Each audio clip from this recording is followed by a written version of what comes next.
Bueno, continuaremos entonces con lo que es la lección. Vamos a hablar ahora acerca de las enfermedades autoinmunes. Vamos a empezar por lo que es el lupus eritematoso sistémico. El lupus eritematoso sistémico es una enfermedad autoinmunitaria multisistémica, es decir, que afecta múltiples órganos de nuestro cuerpo y es debida a los ANA, que son anticuerpos, antiestructuras, antígenos, anticuerpos que están en nuestro organismo. ¿Qué órganos afecta? Puede afectar pulmón, corazón, riñones, articulaciones y la piel. Generalmente tiene un inicio agudo y tiene una evolución crónica. ¿Por qué? Porque la persona que la presenta va a tener esta enfermedad durante toda su vida y va a estar entre remisiones, recaídas y periodos febriles. ¿A quiénes generalmente afecta? Principalmente a mujeres en edad fértil y muy poco más improbable que se dé en hombres.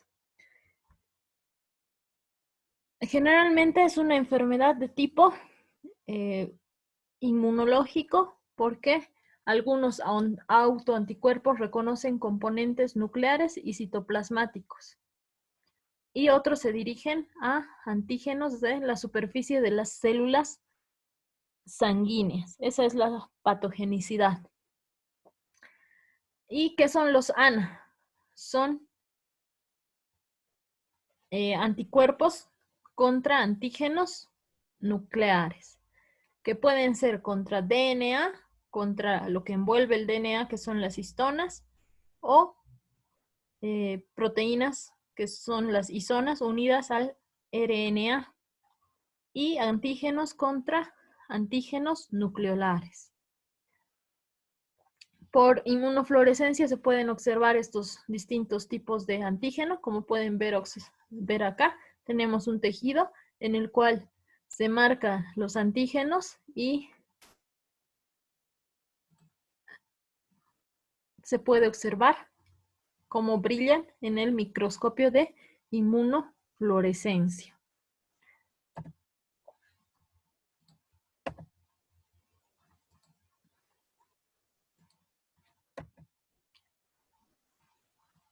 Otros antígenos que se puede observar, además de los ANA, que son contra componentes nucleares, son los complejos con fosfolípidos, que interfieren con las pruebas de coagulación y pueden dar lo que es una trombosis. Y en el caso de se puede asociar con abortos espontáneos. Es por eso que una mujer con lupus generalmente no puede quedar embarazada. ¿Por qué? Porque generalmente también puede producirse lo que es un aborto.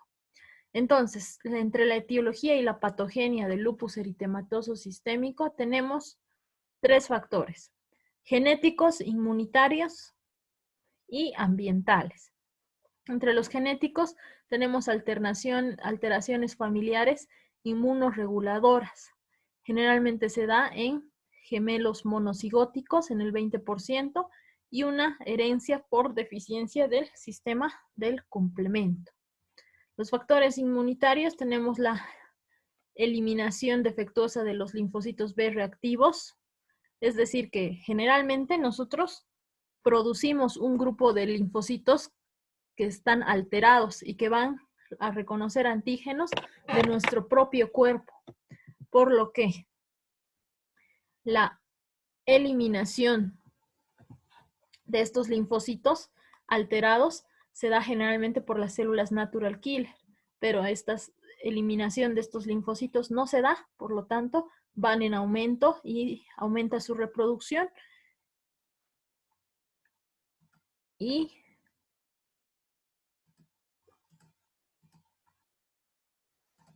se produce que estos linfocitos van a atacar directamente estructuras de nuestro cuerpo.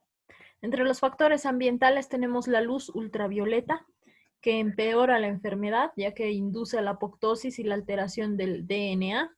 Las hormonas sexuales, que generalmente la enfermedad se hace más aguda cuando existe una menstruación y gestación. Y otros fármacos producen el aumento del LES, como la hidralazina y la procainamida.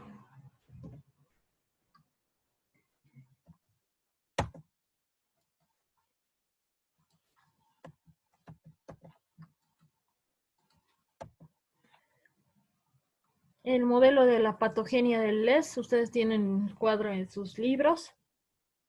Tenemos genes susceptibles y otros desencadenantes externos que hace que se produzca una concentración elevada de anticuerpos antinucleares contra nuestras mismas células. Porque hay factores que producen un aumento de la apoptosis y hay alteraciones de linfocitos T y los linfocitos B que hacen que la autotolerancia sea defectuosa. Y los inmunocomplejos, ocurre la formación de estos, por lo que se ocupa la fracción TRLL por el DNA. El mecanismo de lesión tisular se da por autoanticuerpos. Generalmente van al glomérulo. Esta es una fotomicrografía de una reacción por inmunofluorescencia de un glomérulo renal, donde los ANA se los puede reconocer. Y generalmente se produce en el riñón. La morfología son lesiones de depósitos de inmunocomplejos. Esta es una fotomicrografía de una imagen de un microscopio electrónico donde se observa, ¿no?, cómo los inmunocomplejos van hacia la membrana celular y se asientan ahí, por lo que se produce una vasculitis y una arteritis. El riñón tiene múltiples manifestaciones. Aquí están: una glomerulonefritis mesangial, una glomerulonefritis proliferativa, una glomerulonefritis proliferativa difusa y la membranosa, que va según su estadio. Esta es la de menor rango hasta la más severa. Entonces, la manifestación del riñón es una nefritis lúpica por los inmunocomplejos en los glomérulos. La piel, generalmente la afectación se ve causado por un eritema facial o eritema en mariposa, lo que produce urticaria, ampollas, lesiones maculopapulares o úlceras. ¿Qué existe en la histología? Degeneración de la capa basal. Este es un epitelio de la piel delgada que tenemos en el rostro. Y si se fijan, ya no se puede ver los estratos de esta piel. ¿Por qué? Porque está degenerada. Hay una degeneración de la capa basal específicamente. Y aquí se ve el depósito de los inmunocomplejos en la inmunofluorescencia. Las articulaciones, se produce una sinovitis no erosiva. Esta no causa deformidad. En el sistema nervioso central hay una oclusión no inflamatoria de vasos pequeños. En el vaso existe esplenomegalia, en los pulmones pleuritis y en médula ósea y otros órganos que aumentan de tamaño. Después tenemos algo característico que es la afectación del corazón, que es la pericarditis y la infección o afección, mejor dicho, de las cavidades serosas, que puede ser agudas, subagudas o crónicas. Y afecta también las capas del corazón. Puede ser una miocarditis, que es la menos frecuente, alteración de las válvulas, donde se produce la acumulación de estos inmunocomplejos, por lo que las hace rígidas. Y se da una endocarditis verrugosa. Y puede dar también una arteriopatía coronaria. Las características clínicas ya hemos ido mencionándolas poco a poco, que puede ser un lupus eritematoso cutáneo subagudo con exantema generalizado, como se ve acá, o un lupus discoide, donde las afecciones son unas placas cutáneas con eritema y descamación más profunda, como se puede ver a este lado. Como ya hemos dicho, generalmente va a afectar a las mujeres. También existe otro tipo de lupus, que es el lupus inducido por fármacos, que es producido por estos: la hidralazina, procainamida, la isoniazida y la penicilamina. Ahora vamos a pasar a otro grupo de las enfermedades del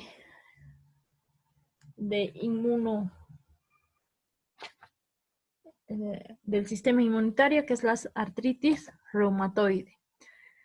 La artritis reumatoide es una enfermedad deformante. También es una enfermedad multisistémica que afecta principalmente a las articulaciones, con una sinovitis inflamatoria y proliferativa, que produce una destrucción del cartílago, como pueden ver en la imagen, y hay una anquilosis, que es la falta de movilidad articular, y hay una degeneración y deformación de las articulaciones. El síndrome de Sjögren. El síndrome de Sjögren afecta generalmente a nuestras glándulas salivales y las glándulas que específicamente van a tener una secreción de tipo seroso. Síndrome de Sjögren es una enfermedad crónica. Puede producir una queratoconjuntivitis seca o serostomía. ¿Por qué? Porque destruye las glándulas lagrimales y salivales y da un síndrome seco, y generalmente puede ser secundario o puede ser primario. Cuando es secundario es que se debe a otras enfermedades. Puede ser la artritis reumatoide o el lupus eritematoso sistémico. ¿Cómo se da? Es por la presencia nuevamente de los antígenos de la superficie nuclear, los ANA, y otros tipos de antígenos como los ribonucleoproteínas, el SSA y el SSB. Estos antígenos producen una descamación de las células, por lo tanto, estas no pueden secretar normalmente. Morfológicamente, actúa generalmente en las glándulas salivales y las glándulas lagrimales, por lo que hace que haya una infiltración linfocítica alrededor de los ductos y los acinos de las glándulas, por lo que hace que estas fallen en su secreción y hace que el ojo permanezca seco. Del mismo modo, nuestra nariz o boca, lo que produce sequedad, costras y puede producir una perforación en el caso de que sea en las vías respiratorias. Las características clínicas: nuevamente las mujeres son las más expuestas a esta enfermedad. Existe una destrucción de las glándulas, por lo que va a haber queratoconjuntivitis, y generalmente es secundario y puede deberse a artritis reumatoide. Tenemos también otra enfermedad, que es la esclerosis sistémica o la esclerodermia. Esta es una inflamación crónica por autoinmunidad y generalmente afecta a los pequeños vasos, causando una fibrosis intersticial perivascular a nivel de la piel. En esta esclerodermia se afecta nuestra piel, y ¿qué es lo que produce? Es que nuestra piel se vuelva dura, como cuero, seco.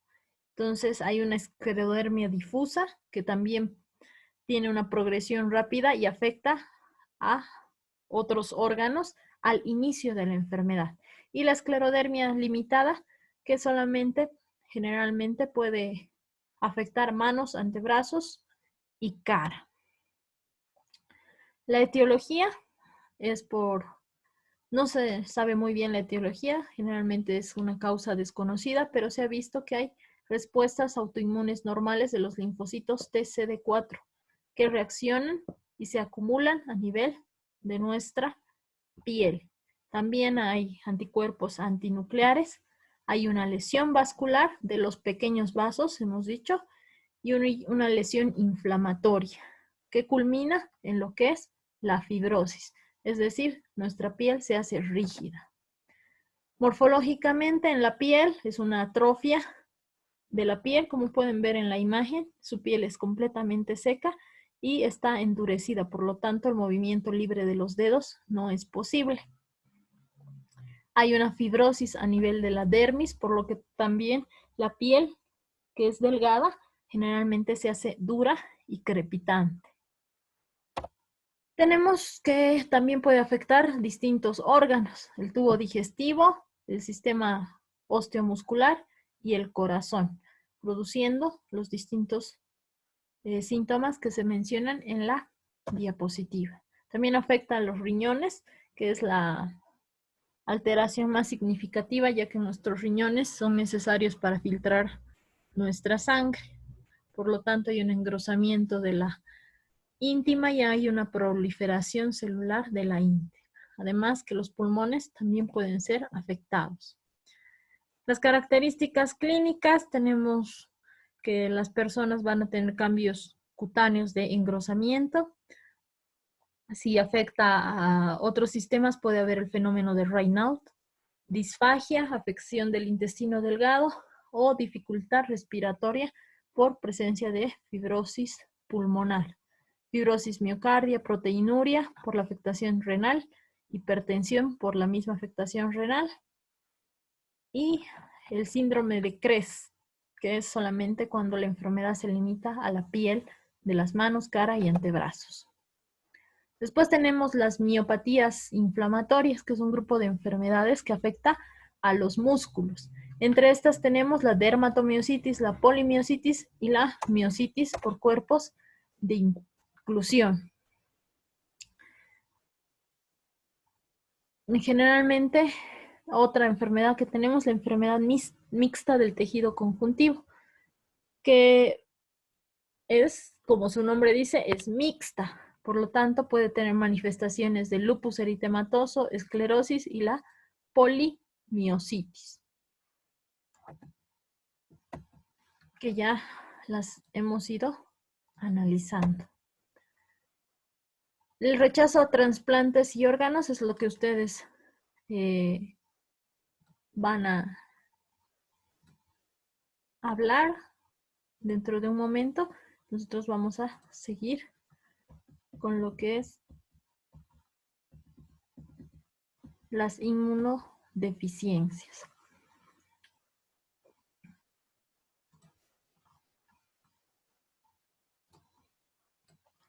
Los síndromes de inmunodeficiencia. Tenemos que son la tercera forma de enfermedad autoinmunitaria o del sistema inmunológico, que se dan generalmente las primarias, son porque tienen un origen genético. Y hay defectos de la inmunidad adaptativa.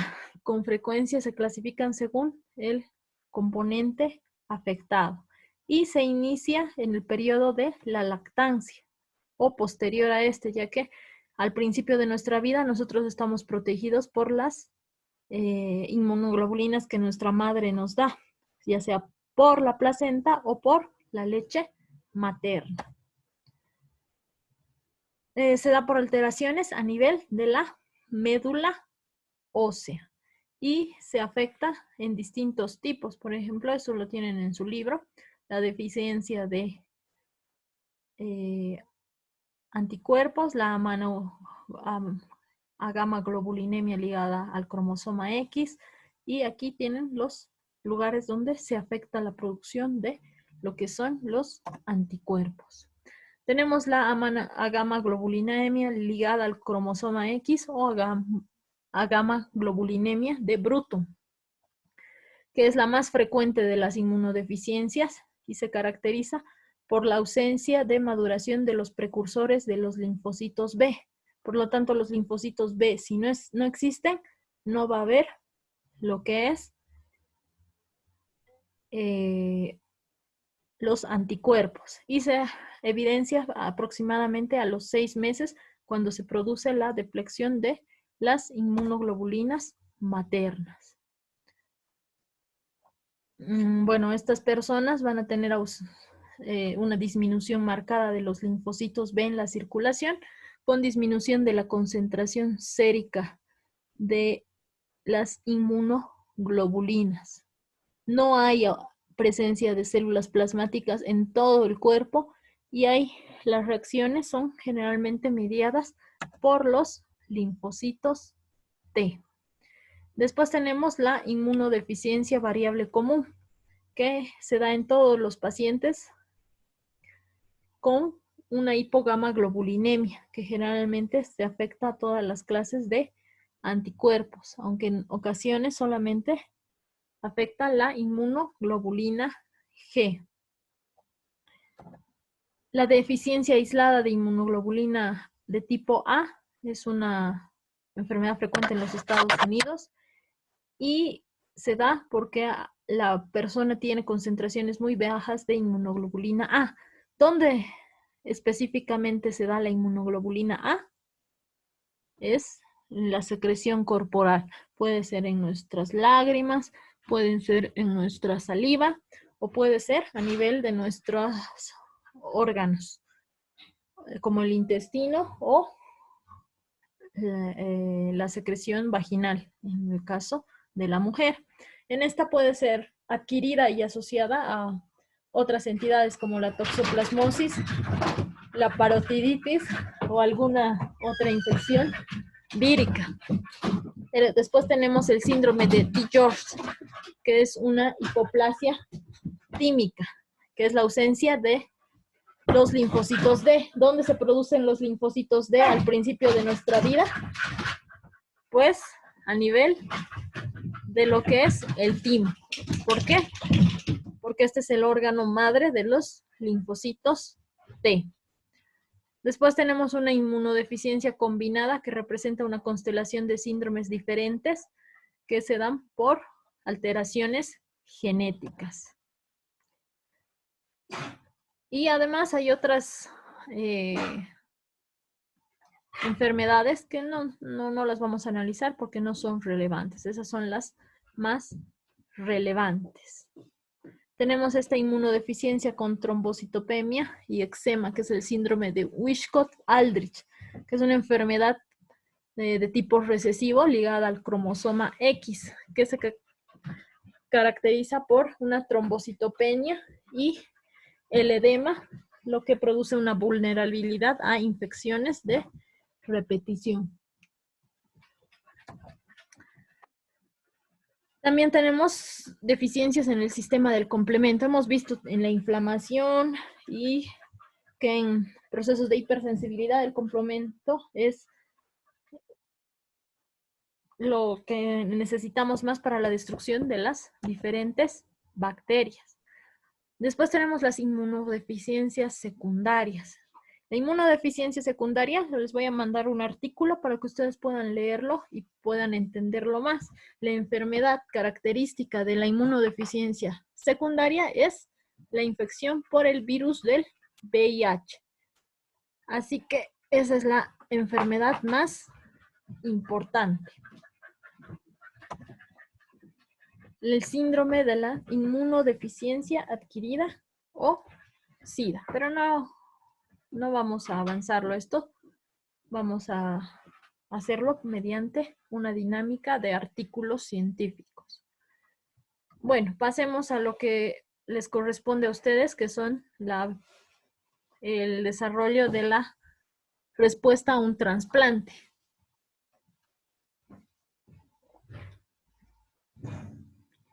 ¿Pueden comenzar, por favor? Álvaro, tú eras primero.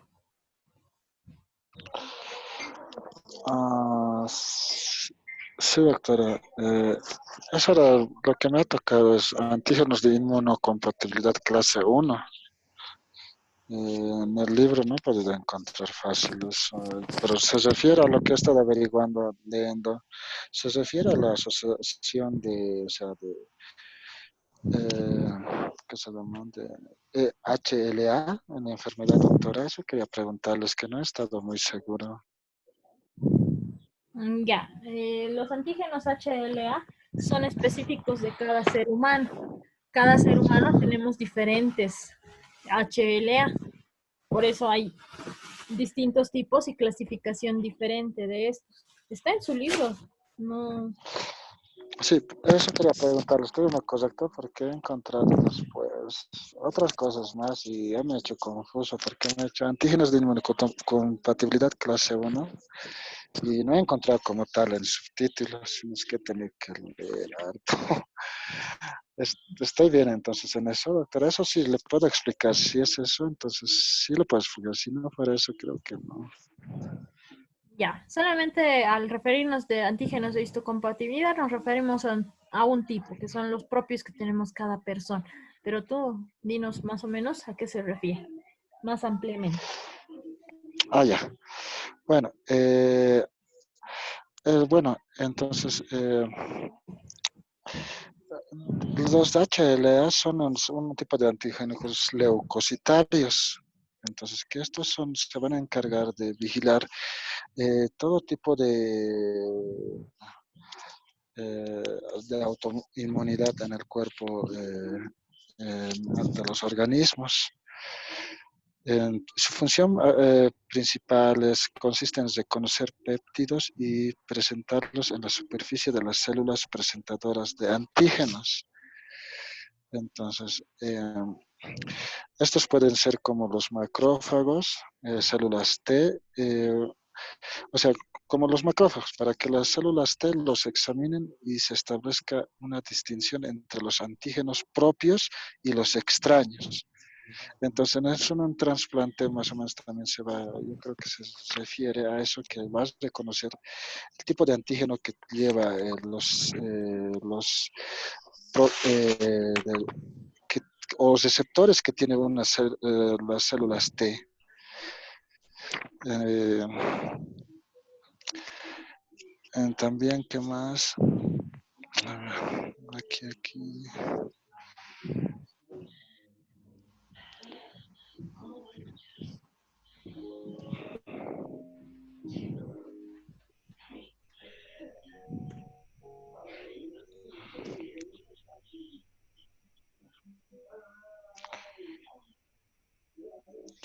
Eh, bueno, entonces estos productos antígenos leucocitarios humanos, eso es lo que significa HLA, antígenos leucocitarios humanos. Hay dos clases. Eh, de la clase 1 están formados por antígenos de HLA-A, son diferentes tipos de antígenos leucocitarios. Y la clase 2 incluye antígenos de otro tipo igual, por diferentes leucocitos, o sea, del de, del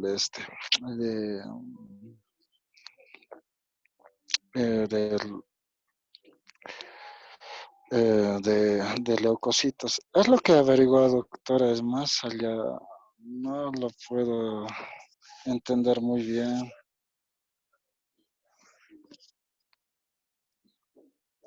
Ya, como te digo, los antígenos de clase 1 están presentes en prácticamente todas nuestras células nucleadas y también en las plaquetas. Son glucoproteínas de cadena pesada y están codificadas en tres tipos: A, B y C. Y se encuentran y son específicas para nuestro organismo. Tú no tienes las mismas que tu papá o las mismas que tu mamá, pero son parecidas. Por lo tanto, al evaluar a alguien que pueda donar el trasplante a una persona, siempre se va a buscar sus antígenos de clase 1 y los antígenos de clase 2. ¿Quién le correspondía a los antígenos de clase 2? A mí, doctora. A ver, Doctora, Paulina. el mismo problema igual que mi compañero en el libro, no he podido encontrar como tal, el subtítulo he buscado igual, pero le voy a decir lo que he encontrado. Los antígenos de tipo 2 están en los macrófagos. Son dos cadenas polipéptidas. Se codifican por los genes polimórficos que están en los lucus del MHC. Están en las células de antígenos de LB, en los macrófagos y en las células dendríticas. Eso sería todo. Es, doctora, lo único que encontré casi sobre el tema, porque en el libro no he podido encontrar, se me ha dificultado un poco, no había mucho. Ya van a buscar bien, estoy segura que hay. Los antígenos de clase 2, los antígenos de histocompatibilidad de tipo 2, se limitan generalmente a las células del sistema fagocítico mononuclear, es decir, a las presentadores de antígenos. ¿Cuáles son estas células presentadoras de antígeno? Son los macrófagos, los linfocitos B y los linfocitos T. Y estos se clasifican en HLA tipo D, que pueden ser DP, DQ y DR. Y los más típicos son los del linfocito T CD4, que muestran restricción, ya que reconocen a nuestros propios antígenos. Siguiente.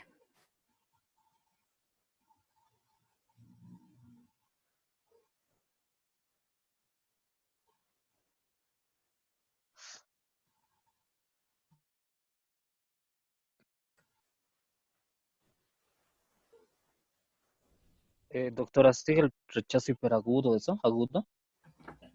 Sí, vamos a hablar de los rechazos de los trasplantes. Ah, ya, o sea, después de eso es el rechazo, lo que nos ha dicho. Sí, tenían que hablar de las proteínas de tipo 3 y del rechazo de los trasplantes.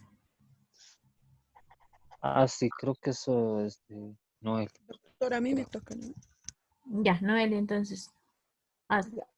Mecanismos de reconocimiento y rechazo de los aloinjertos.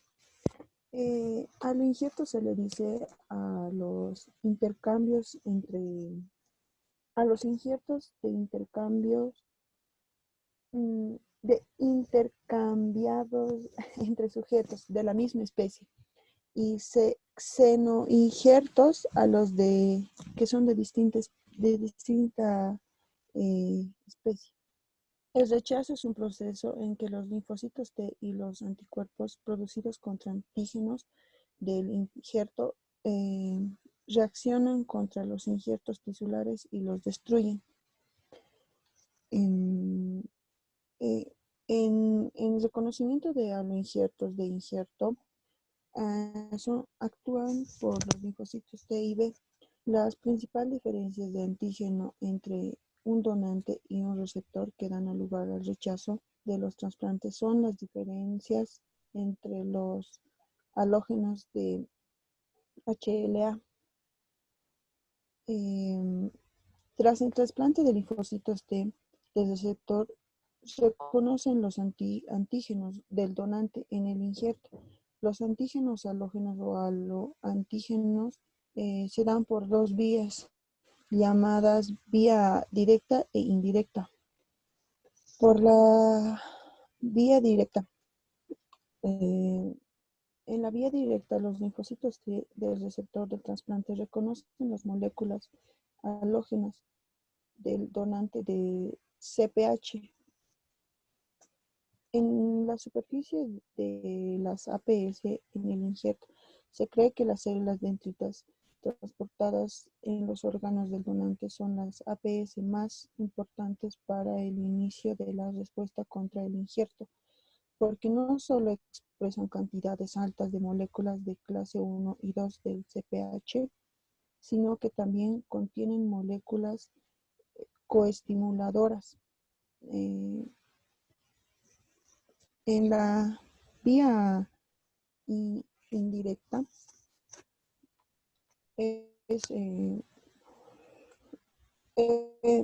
En la vía indirecta, los linfocitos T del receptor reconocen antígenos del CPH del injerto donante después de que son presentados por las propias APS del receptor. Este proceso implica la capacidad del procesamiento de las moléculas CPH del órgano injertado por las dos, por la APS del anfitrión. Y eso sería, doctor. No podía leer más. Ya, Noelia. Nos apuraremos. Tenemos 3 minutos de esta sesión. ¿Quién continúa? Ya, doctor, entonces sigue los rechazos. Ya. El rechazo hiperagudo consiste básicamente en que una vez hecho el trasplante, este es rechazado minutos después o incluso horas después, pero hasta ahí es donde clasifica como hiperagudo. Ya de días en adelante tiene las clasificaciones de agudo o bien crónico. Tiene ciertas características histológicas. Por ejemplo, el tejido tiene bueno, el órgano en general se ve cianótico, es flácido y también moteado. Y se define también, uno de los síntomas clásicos es que en el caso del riñón, la orina que va a producirse es poquísima, son gotas prácticamente. Y a características más histológicas, perdón, son depositadas inmunoglobinas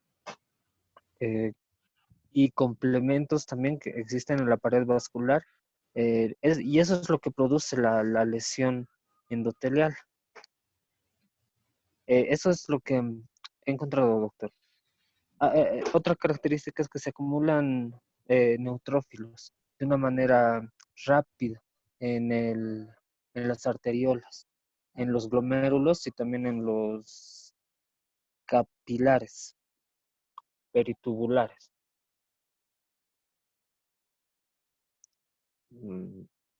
Continuando, doctora, con lo que estaba mi compañero, yo voy a hablar del rechazo agudo. El rechazo agudo puede tardar días, meses o incluso años. El rechazo agudo está mediado por los linfocitos T y tiene dos patrones. Puede ser patrón tumoral intersticial o patrón vascular. El patrón tumoral intersticial es a veces llamado tipo 1. Hay una extensa inflamación intersticial con infiltración de los túbulos denominados tubulitis asociada a una lesión tubular focal. Hay una tinción inmunohistoquímica que revela que hay linfocitos TCD4 y TCD8 que expresan marcadores de linfocitos activados como la cadena de los receptores para la IL-2.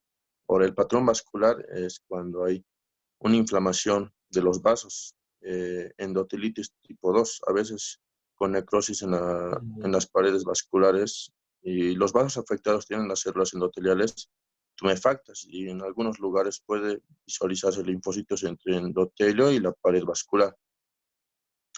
Existe un rechazo agudo mediado por anticuerpos.